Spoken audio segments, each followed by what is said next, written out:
The airport's usual buzz was strangely muted today. The scent of freshly ground coffee filled the air, but it couldn't mask the heaviness in my chest. It wasn't the excitement that usually accompanies a mother on her way to visit her children. This felt different. There was a sense of unease, an irrational worry that clung to my bones, dragging me down with every step. I could feel it. Something was wrong. Despite my disciplined nature, always planning ahead, always ready, I found myself dropping everything, buying a flight ticket on a whim, and flying halfway across the country. No calls to inform my son, no warning to my daughter-in-law Wada, just a gut feeling that I couldn't ignore. I had packed 2 glass jars of homemade elderberry preserves, the kind my son, Sterling, loved when he was young. Tart, dark, and healing, a small gesture of comfort. I also included a soft plush teddy bear, despite the fact that Vada wasn't pregnant, not that I knew of. Her voice, the last time we spoke, sounded too fragile, too empty. I had to do something, bring something warm, something that felt like home. The humid air hit me as I exited the terminal. The southern city was worlds apart from the crisp, northern winds I was used to. Yet, it didn't seem to matter. I still tried calling Sterling, but the phone rang endlessly. 3 days of no answers. Vata had been unreachable for over a week. A mother's instinct is a powerful thing. It's something people say, but I never truly understood its depth until now. The Uber ride was long, 40 minutes to be exact. As the car passed through the neighborhood, I caught sight of the building, the same one I bought for Sterling and Vada 3 years ago. The condo was a gift, a foundation for their future, an investment in their happiness. I wanted them to have a head start, to avoid the struggles I had faced. But as I stared at the high, secure building, I couldn't shake the feeling that something was very wrong. When the elevator doors opened on the 3rd floor, I felt an icy chill down my spine. The door to their apartment was ajar, not wide open, but just enough to tell me that something had been left in haste. I hesitated for a moment, before pushing the heavy door with my shoulder. A stale, sour stench hit me immediately. The air was thick and uncomfortable, not the sweet scent of home I had expected. Something was off. It smelled like old tobacco, and something worse, like spoiled wine. Sterling had sworn to me he had quit smoking a year ago. He had smiled that charming smile, and assured me that he was done with bad habits. I stepped carefully into the apartment, trying to make as little noise as possible, though I didn't know who I was, trying not to wake. The boots scattered across the hallway seemed to tell their own story. One boot stood upright, while the other had been kicked against the coat rack. The kitchen told another grim tale. The table was piled high with unwashed dishes, crusted pizza remnants, and empty bottles of expensive cognac. My heart sank as my eyes landed on a stack of unopened utility bills, pink and white, ignored by the people who should have been paying attention. But there, beside the bills, was a sealed package of medication. Heart and blood pressure pills. Vada had been prescribed 6 months ago. The dust on it screamed louder than any words ever could. I was frozen in place, until a voice broke the silence. "Who are you looking for?" I spun around, startled. An elderly neighbor stood in the doorway, her eyes filled with curiosity and pity. She took one look at me and frowned. "I'm Sterling's mother," I said, my voice steady, though my insides were anything but. The neighbor's lips pursed, shaking her head. "I don't know where Sterling is," she said. "He's probably out on the streets somewhere. But Vada, she's gone. Ambulance took her 2 or 3 days ago. She was barely conscious." The words hit me like a punch in the gut. I didn't know how to respond. I didn't know where to go next. I barely heard the rest of the conversation as the weight of the information sank in. I turned and stumbled out of the building without another word, heading straight for City General Hospital, praying that I was wrong. I barely remember getting into the cab. My mind was racing. How could this be happening? Where was Sterling? Where had he been when his wife needed him the most? The drive to City General Hospital felt like it lasted a lifetime. My mind kept racing, each thought crashing into the next, until the hospital loomed in front of me like a giant, indifferent monolith. The waiting room was as sterile as I remembered, the smell of bleach mingling with the anxiety of others. Nurses rushed past, their faces a blur of white, and yet, there was no sense of urgency in my movements. I knew what I was looking for. I knew where I had to go. I demanded the admission list from the front desk, a coolness in my voice that surprised even me. Vada's name appeared in the ICU log. The ICU, my chest tightened. I pushed past the receptionist, not bothering with pleasantries. When I reached the unit, a nurse finally came to speak with me, her face impassive. "I'm sorry, but we can't let you in just yet." I could hear the faint beeping of machines behind her, the steady rhythm that felt eerily like a heartbeat. "I'm Vada's mother-in-law," I said, trying to steady my shaking hands. "Where is she?" Dr. Dubois, the attending physician, appeared moments later, his eyes tired and unyielding. He must have seen something in my face, because he didn't waste any time with pleasantries. "Pneumonia," he said bluntly. "Advanced bilateral pneumonia. That's only part of the issue. Extreme dehydration. She's malnourished. Looks like she hasn't eaten a proper meal in weeks. And her body's exhausted from the fever she had. At least 5 days without any treatment." I could barely breathe. Each word felt like a blow, as if the doctor was confirming the helplessness I had already sensed. It was a slow form of neglect, a torturous way to watch someone waste away in front of you. But it was worse than I imagined. The truth hit me like a ton of bricks. This wasn't just an illness, this was the result of complete indifference. My son, Sterling, was nowhere to be found, and his wife was fighting for her life without anyone by her side. "Can I see her?" I asked, my voice barely above a whisper. The doctor hesitated for a moment, as if weighing the risks. "She's in a medically induced coma. She's on a ventilator right now. I'm not sure she'll be able to communicate." I nodded, steeling myself for what was to come.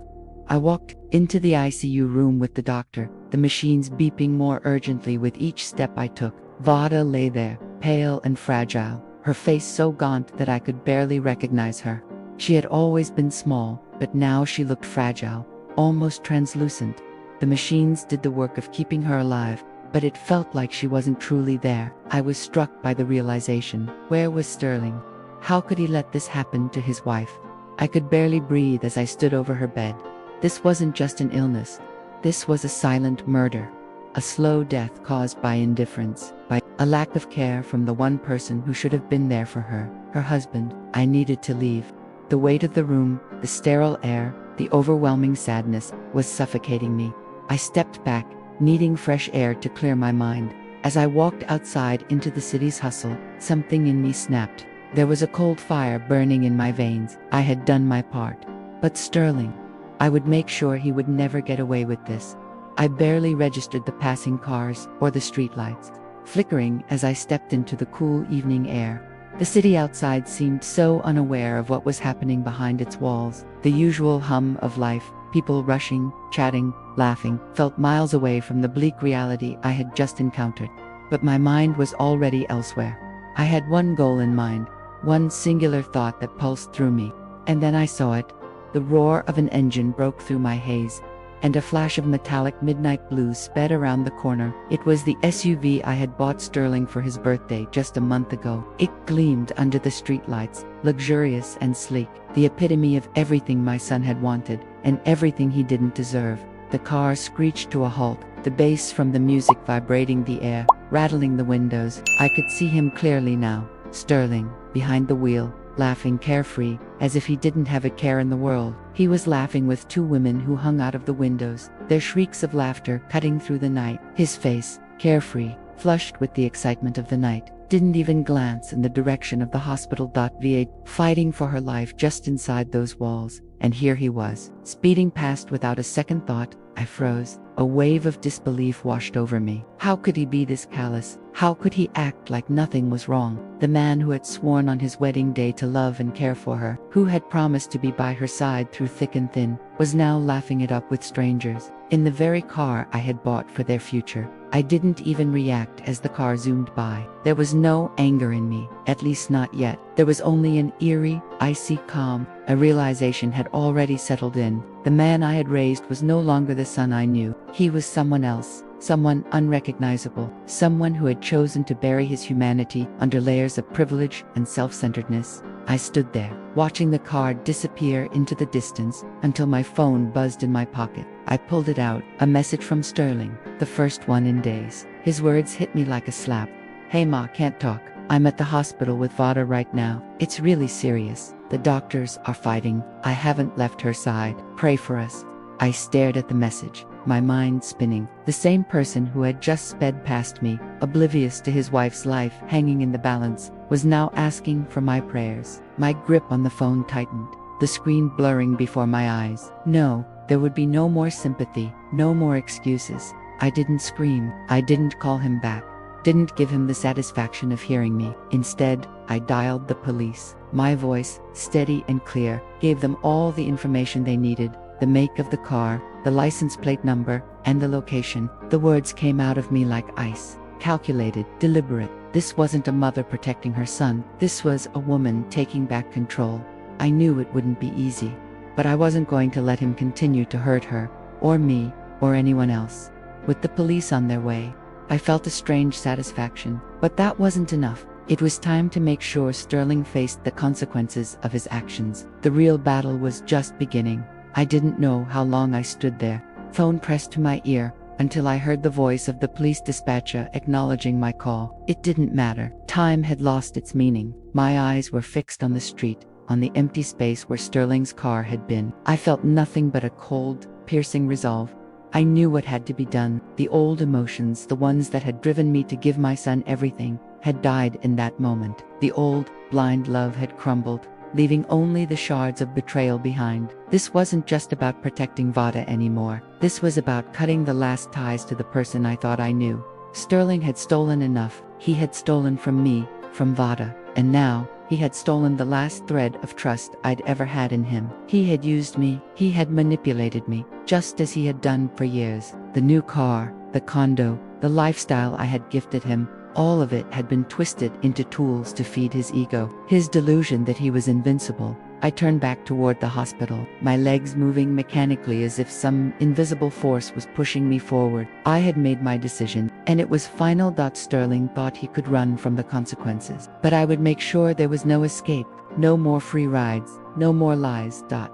By the time I reached the hospital again, my phone buzzed. A text from my lawyer, Odora. She had understood the gravity of the situation immediately when I called her earlier. Her message was simple: the papers are ready. You need to act fast. That was my cue. It was time to ensure Veda's future was secure, no matter what Sterling did next. The condo was no longer his. I wasn't going to let him walk back into that apartment. He had no claim over anything I'd given him. Inside the hospital, I went straight to the ICU, ignoring the familiar signs of exhaustion creeping into my bones. I didn't want to be tired. I couldn't afford to be. I needed clarity. I needed to think through every step. Vada's condition had to be stabilized, but that would take time. Time that Sterling didn't have. He didn't have any more chances. I sat by Vada's bedside once again, holding her fragile hand, my mind buzzing with all the decisions I had to make. I needed to make sure her recovery was a priority, but I also needed to tie up the loose ends that Sterling had left hanging, namely, his claim to everything I had provided. But even as I sat by Vada's side, I knew that Sterling wouldn't go down without a fight. What he didn't realize was that I was already one step ahead. The moment he made his move, I'd be ready.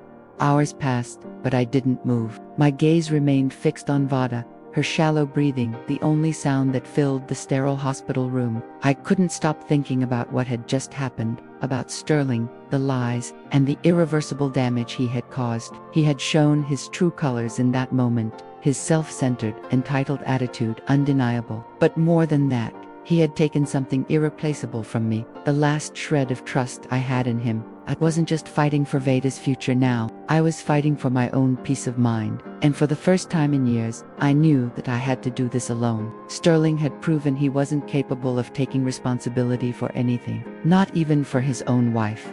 The nurse came in to check Veda's vitals, and I stepped out into the hallway, needing a breath of fresh air. It was only then, as I walked aimlessly through the hospital's sterile halls, that I realized something even more disturbing. Sterling had been playing a game with all of us. I thought back to the conversation I had with Odora earlier. She had been so quick to understand the gravity of the situation, and now I understood why. There had been a sense of urgency in her voice. It wasn't just the car that I had to worry about. It was the condo. Everything I had given Sterling and Vada. I hadn't realized until then, but there had been something deeply wrong about Sterling's behavior. It was more than his reckless actions. He was desperate enough to turn everything he had against us, and that's when it hit me. He had forged my signature. The thought made my blood run cold. It wasn't just a car or an apartment anymore. Sterling had crossed a line, and that line would never be uncrossed. I was no longer dealing with a son who had made poor choices. I was dealing with a criminal, and he had gone too far. I didn't waste any more time. I called Eudora back, her voice brisk when she answered. "What's wrong?" "I need to make sure the deed of gift for the condo is finalized," I said, my voice firm. "And I need a power of attorney. I want full control of everything from now on." "Understood," she replied without hesitation. "I'll have everything ready for you tomorrow morning. You're making the right decision." As I hung up, I felt a strange sense of relief. For the first time in years, I wasn't just reacting, I was in control, and Sterling would never again use me or anyone else for his own gain. The next morning, I would make the final moves to ensure Sterling couldn't manipulate anyone else. But I couldn't ignore the nagging feeling that he would never stop fighting. The true battle was just beginning. The next morning arrived with an unexpected calm. I spent the night at the hospital, my mind never at rest, turning over the same thoughts again and again. The paperwork would be ready soon. But that wasn't all. I had to prepare for what Sterling would do next. He wasn't done. I could feel it. He never gave up his... I couldn't shake the image of him, that smug look on his face as he sped away in the car I bought for him. The anger, the hurt, everything I had held inside began to harden into something unrecognizable. There would be no more turning back for Sterling. He had crossed too many lines. He had forfeited everything. I stood at the window of the hospital, gazing out at the city. The sun had just risen, casting long shadows across the streets. Everything looked the same, the world unaware of the storm that was about to unfold. I didn't have time to waste. I needed to act. I dialed Eudора's number again, my hands steady as I held the phone to my ear. She answered on the second ring. "Good morning. The papers are ready, as promised." "Perfect," I replied, my voice colder than I intended. "I'll be there shortly to sign everything over to Vata." I wasn't just handing over property, I was securing Vata's future. Sterling had no claim to anything anymore. The apartment was hers, and it would stay that way. But there was more to this than just the apartment. I had to make sure Sterling couldn't come back and undo everything I was about to do. I knew he would fight for the car, the house, anything he could get his hands on. But I wasn't going to let him manipulate his way out of this. I had prepared for this moment for too long. I left the hospital shortly after, making my way to Eudора's office. The air outside felt different, as if the world was holding its breath. The streets, usually teeming with people, felt strangely empty. As I walked into Eudора's office, she looked up from her desk, her eyes assessing. "Everything's in order," she said, sliding the papers across to me. "You're sure about this?" I glanced at the papers, the words on the page almost foreign to me. For so long, I had believed that Sterling would come around, that he would grow up and become the man I had hoped for. But as I signed the deed of gift, I knew deep down that part of me had already let him go. "I'm sure," I said firmly. "It's time for him to face the consequences of his actions. No more enabling, no more excuses." Eudora nodded, her sharp gaze never leaving me. "You're not just protecting yourself, you're protecting Vata, too. This is the right choice." I signed the papers quickly, the ink flowing freely, sealing Sterling's fate. As I finished, I handed the documents back to Eudora. "Make sure it's all done today," I said. "I will," she replied, already moving to make the necessary calls. "Leave it to me." As I walked out of the office, I knew this was the beginning of a new chapter. But Sterling wasn't going to let go that easily. I could feel him closing in, ready to fight for everything he thought he deserved. The storm was coming. The day dragged on, but I could feel the tension in the air, thick and suffocating. Everything had been set in motion. The paperwork was done. The condo officially transferred to Vata. The car was sold, and the bank had already processed the funds for her treatment. I had removed every possible safety net for Sterling. He had nothing left, and the knowledge settled inside me like a cold, unshakable stone. But as the day wore on, I couldn't shake the feeling that Sterling wouldn't take this lying down. He wasn't the type to go quietly. No, Sterling was too proud, too used to getting his way, and he would fight for whatever scraps he thought he deserved. I sat at the cafe down the street from the hospital, nursing a cup of coffee that had long gone cold. My phone buzzed in my bag. I took it out slowly, the screen lighting up with a message from an unknown number. I didn't even need to check the sender. I already knew who it was. "Ma, please, I'm sorry. I didn't mean to mess everything up. I'm not a monster. I'm just, Loft. I need you. Please don't do this to me." I stared at the message, the words searing into me like a branding iron. How many times had I heard this? How many times had I been manipulated by these exact words? I'm sorry, I need you.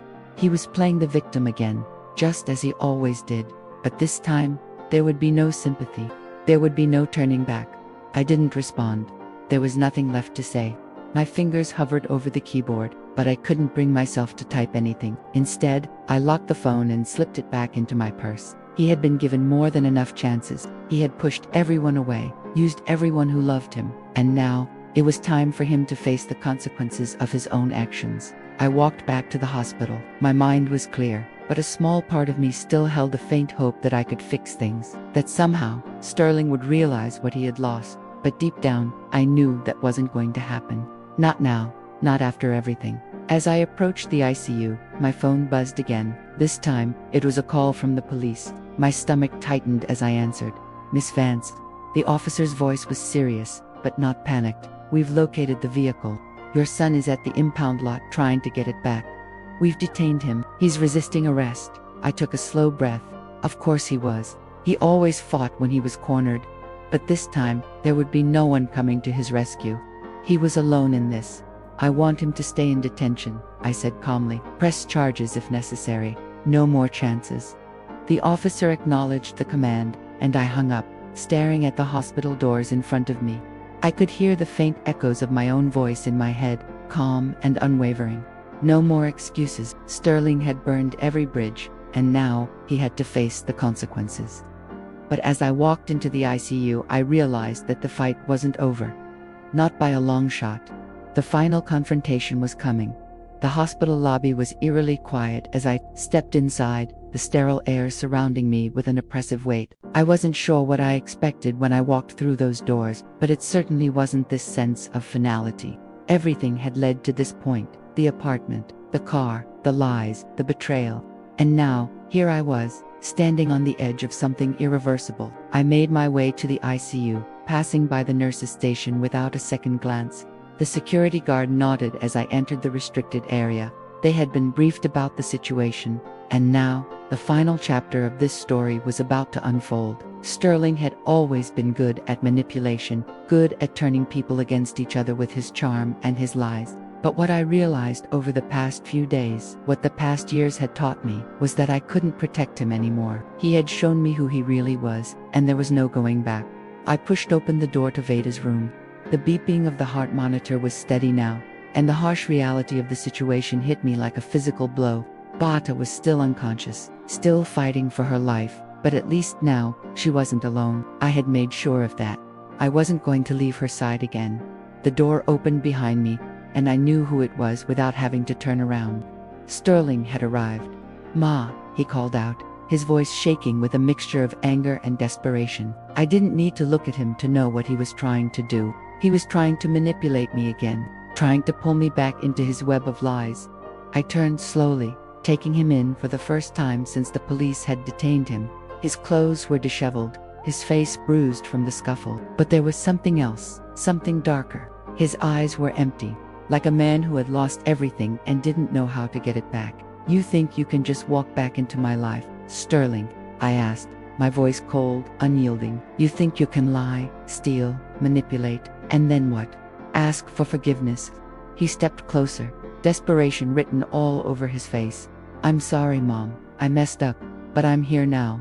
I need you, Vata. She's dying, and I'm all she has. You don't get to use her as an excuse anymore," I replied firmly. "You've had your chances, Sterling. You had Vata, you had me, you had everything, and you threw it all away. I don't know who you are anymore, but you're not the son I raised." His face twisted with disbelief.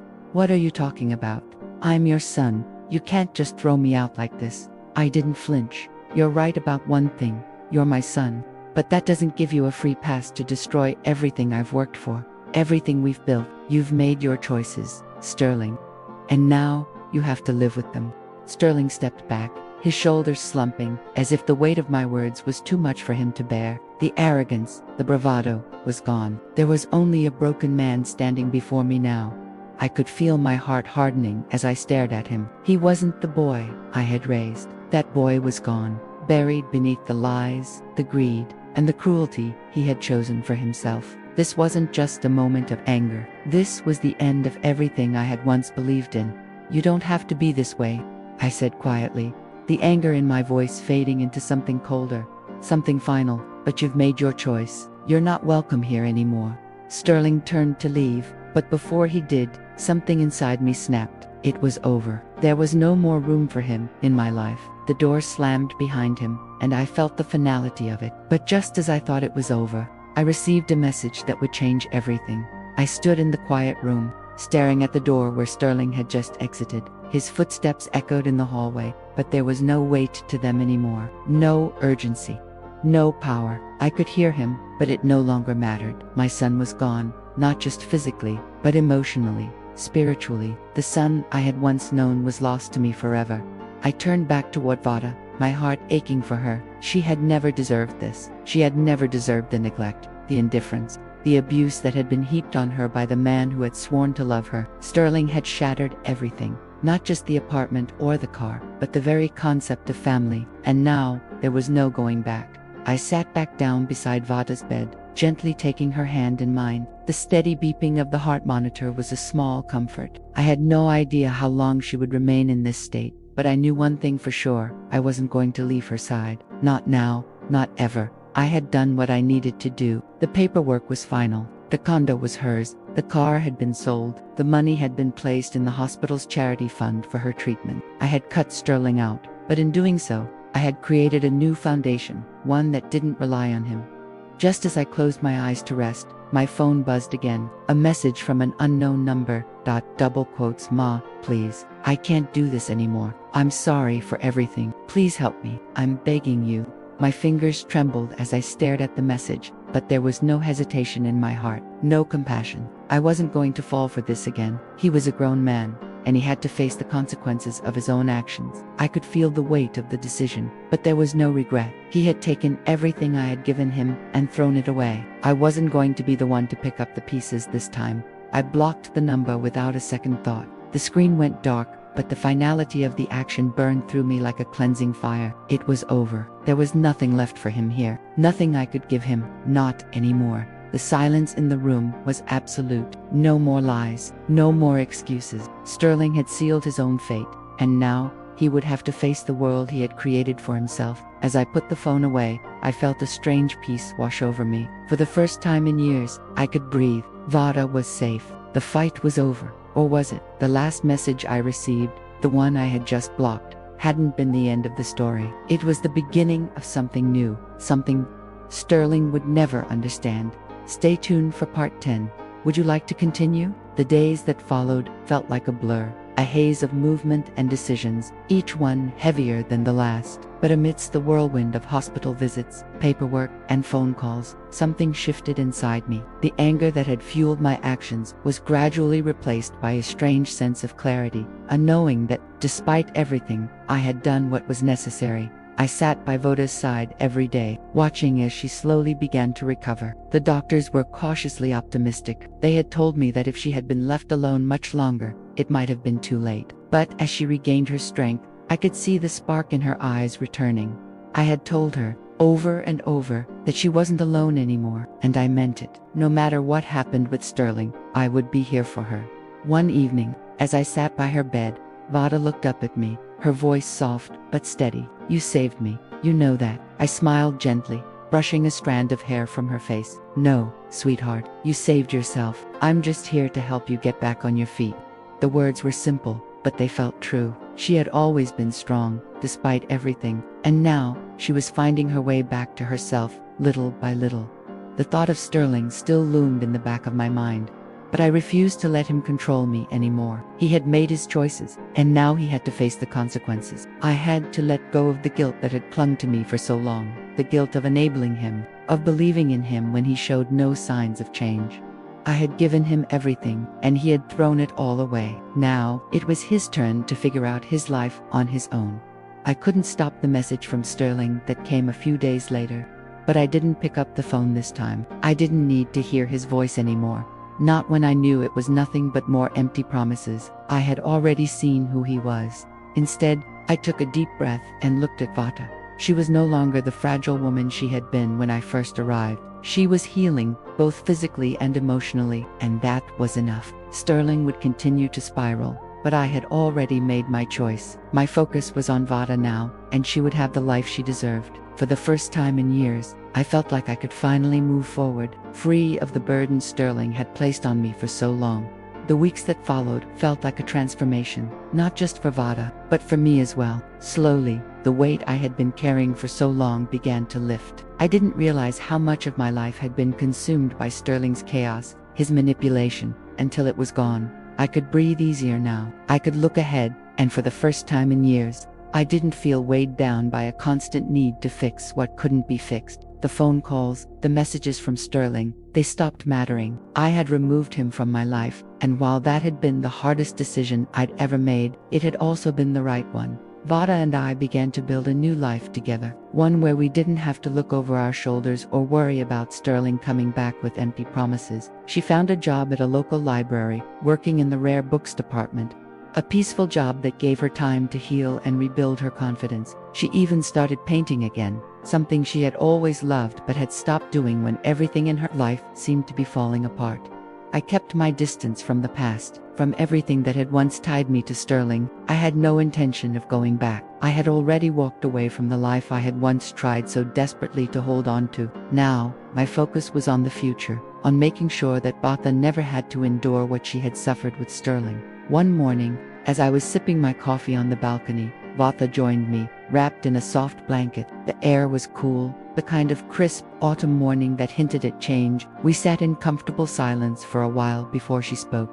"Do you think we'll ever hear from him again?" she asked quietly. I looked out over the city, the streets below bustling with life, unaware of the battles fought in quiet rooms like this one. "I don't know," I said, my voice steady. "But it doesn't matter. We've come too far, and we have each other now." Vada smiled, a real, genuine smile that reached her eyes. "I'm glad you're here. I don't think I could have made it through without you." "You would have made it," I replied, squeezing her hand gently. "But I'm glad I'm here too." The past was behind us now, and though the scars would always remain, we had built something new, something solid, something real. I had no more doubts about the future, no more hesitation. It was ours to shape. I didn't need to think about Sterling anymore. He had made his choices, and he would live with them. As for me, I had found a sense of peace, a sense of freedom I hadn't felt in years. Vada leaned her head on my shoulder, and I felt a sense of quiet contentment. The storm had passed, and the sun was rising once more. And so, the story of betrayal, loss, and redemption came to an end. The lessons were learned, the bridges burned, but in the end, we were free to live. I walked forward with my head held high, no longer looking back, only moving ahead into the life I had reclaimed for myself.